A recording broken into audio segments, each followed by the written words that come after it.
Bracha, Moraï Verabota, j'espère que vous allez bien. Aujourd'hui, nous allons parler du Lag BaOmer, de ce magnifique jour de fête, du 33e jour du Homer.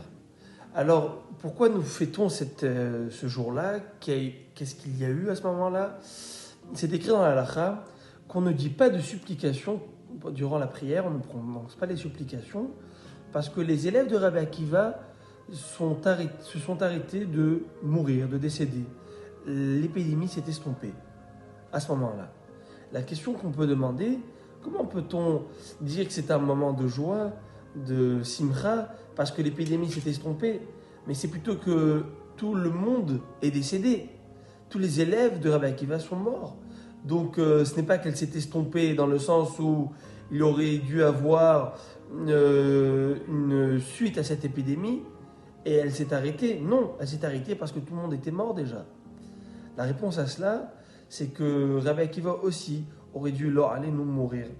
Mais Baruch Hashem, Akadosh Baruch Hu l'a épargné et il va enseigner à une seconde série de talmidim, d'élèves, il va y avoir entre autres le fameux Rabbi Shimon Bar Yochai qui va nous donner ce trésor spirituel, ce magnifique livre, le Zohar HaKadosh, ce livre sacré du Zohar.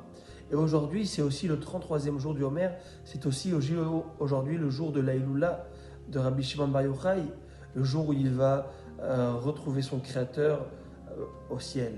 Et donc, il a demandé clairement dans le Zohar qu'on fasse de ce jour-ci un jour de joie. Et c'est pour cela qu'il y a des festivités partout dans le Ham Israël, le jour de Lag BaOmer.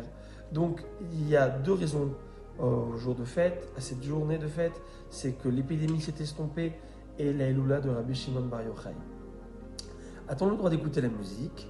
Alors oui, il n'y a plus de problème. Depuis ce soir, le 33e jour du Homer, on aura le droit d'écouter la musique.